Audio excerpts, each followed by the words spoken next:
uma sociedade corrupta, imoral, longe dos ensinos de Deus, longe do próprio Deus e altamente bombardeada pela mentira. Talvez você esteja imaginando que estou me referindo à nossa atual sociedade.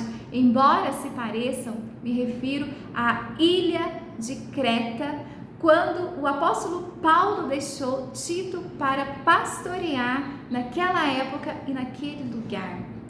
Algumas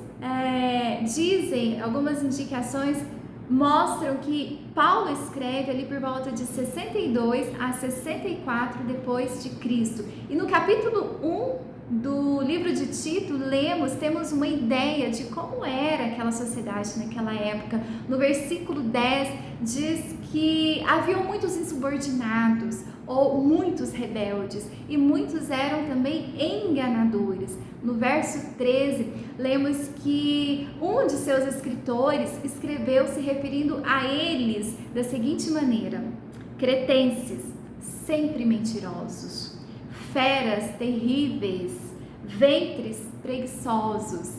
E é daí que vem a palavra cretino, portanto. No versículo 13, o apóstolo Paulo continua dizendo: tal testemunho é exato, ou seja, o que esse escritor está falando deles é isso mesmo. Agora, no verso 16, diz que no tocante a Deus, ainda sobre eles, professam conhecê-lo, entretanto, o negam por suas obras. É por isso que são abomináveis, desobedientes e reprovados para toda boa obra. Agora, no capítulo 2, depois que Paulo nos deu uma ideia de como era o comportamento daquelas pessoas, no capítulo 2, ele já começa colocando para Tito qual seria a estratégia, qual seria o plano, como ele deveria agir naquele lugar e com aquelas pessoas. E Paulo não manda Tito ler diversos livros onde ele pudesse aprender estratégias alinhadas à cultura para poder atrair as pessoas. Não, Paulo não faz isso. Paulo começa dizendo: tu, porém, Tito, ensina o que convém à sã doutrina, ou seja, ensina a palavra de Deus.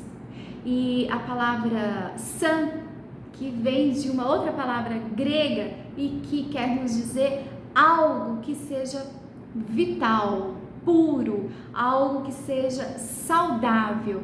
E é isso que o apóstolo Paulo está recomendando a Tito: olha, você vai anunciar a palavra de Deus, pura palavra de Deus. Não tem aqui estratégia alinhada à cultura. O que você vai ensinar, alinhado à palavra de Deus, é que vai influenciar a cultura. No verso 2, Paulo cita recomendações para os homens.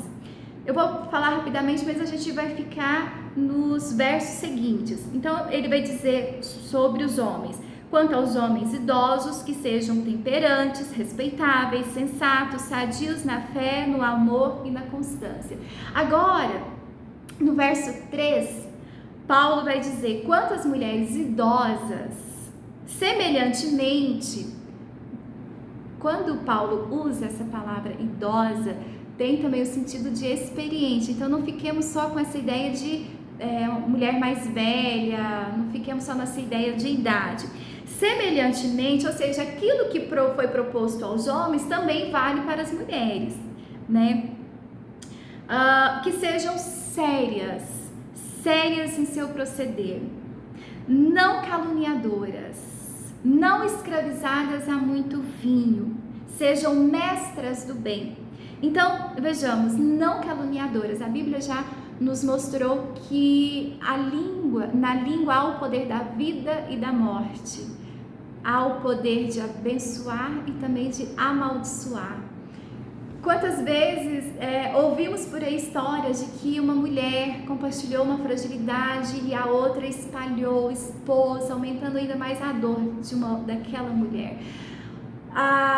O ministério da mulher em si consiste muito mais no um a um, naquela ideia de discipulado. É claro que o que aprendemos no púlpito, através dos servos do Senhor, é muito importante, mas tratando-se desse ministério mulher, o um a um tem muito poder, pode muito.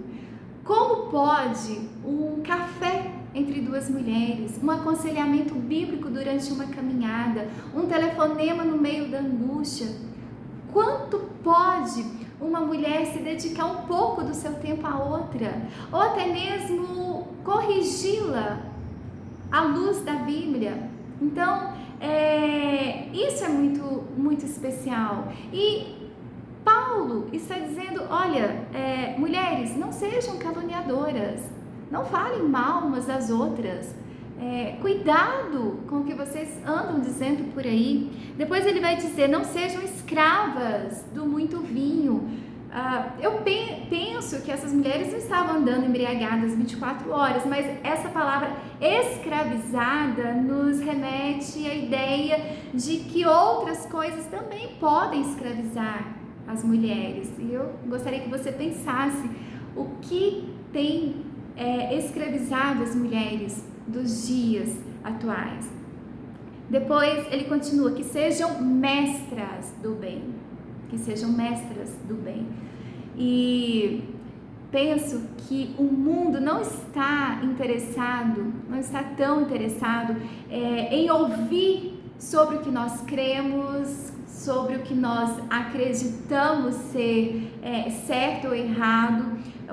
Penso que o mundo não será tão persuadido através daquilo que falamos, quanto poderá ser e será quando ver em nós o Evangelho sendo praticado, especialmente dentro dos nossos lares, e o quanto isso pode em seu efeito, o Evangelho praticado no principal relacionamento humano, no lar. Então, Paulo vai recomendar a essas mulheres, sejam, para depois ele recomendar uma segunda coisa, no 4, a fim, então, por que elas devem ser assim? Para, agora no 4, ensinarem, instruírem as jovens recém-casadas a amarem ao marido, a seus filhos, a serem sensatas, honestas, boas donas de casa, bondosas, sujeitas ao marido, para que a palavra de Deus não seja difamada. Acho que aqui dá um vídeo só com essas características. Vou fazer um vídeo só com essas características, para a gente pensar melhor. Mas veja, antes Paulo está dizendo, olha, sejam, para que depois vocês ensinem. Existe uma frase da autora Nancy Demos que diz, o caráter vem antes da vocação e a vida vem antes do ministério. Então, em outras palavras, olha, sejam, para que vocês possam ensinar. E quando o apóstolo Paulo se refere às mulheres mais idosas, mais velhas, depende da versão de sua Bíblia, talvez você esteja se perguntando, mas eu estou nessa classe de mais idosa ou mais experiente? Se você tem essa dúvida, certamente está, mas está tudo bem, está tudo bem. Nós estamos nessa caminhada, envelhecendo um pouquinho a cada dia e é natural, faz parte do nosso ciclo. Mas uma outra coisa é certa, você certamente é mais experiente do que uma outra mulher que você conheça e que você pode orientá-la, que você pode ensiná-la. E certamente você tenha mais conhecimento, mais ensinamentos que você possa compartilhar. E é isso. Esse é parte do ministério da mulher, é esse ensinamento. E como a nossa sociedade está carente de mulheres que vivam, reproduzam o Evangelho no seu dia a dia, no seu lar, no seu trabalho, na faculdade, na farmácia, na padaria, limpando a casa, levando o filho para a escola, no trânsito, na igreja, em vários lugares da sociedade, como estamos carentes de mulheres que são o Evangelho em prática e mulheres que ensinam outras que precisam daquilo que a outra mulher já aprendeu. Certamente nós já ouvimos muitas lições, muitas pregações. É hora de compartilhar. O mundo deseja ver o Evangelho em nossas ações. O mundo deseja ver o amor, o perdão, a bondade, a hospitalidade que nós tanto apreciamos e que tanto falamos também. É tempo de ser esse Evangelho, é tempo de persuadir o mundo através das nossas boas obras. Talvez você esteja se perguntando, ai meu Deus, eu não sou capaz. E não é mesmo. Nós não somos, sozinhas não somos. E acreditar que somos é colocar sobre nós uma mentira e um desespero. Não somos. Contudo, nós temos 3 recursos que nos ajudam nesse sentido. O primeiro está no capítulo 3 de Tito e vai dizer a respeito da graça. A graça. Quando entendemos que sozinhas não somos capazes, nos achegamos ao Senhor e suplicamos a Ele força, condição, poder, sabedoria. Ele certamente nos capacita nesses sentidos. O outro recurso é a esperança. É preciso manter os nossos olhos na linha de chegada. É preciso entender que está valendo a pena sermos moldadas pelo nosso Criador. Está valendo a pena o nosso esforço, embora sejamos dependentes da graça de Deus. Está valendo a pena. Naquele grande dia, quando nos encontrarmos com o nosso Redentor, então entenderemos ainda mais que tudo valeu a pena. E o outro recurso é a cruz. A cruz nos mostra que aquele momento, aquela entrega do Senhor foi para salvar um povo que Ele escolheu, foi para dar condição para que esse povo reproduza o seu Evangelho, foi para dar condição a esse povo de praticar as boas obras.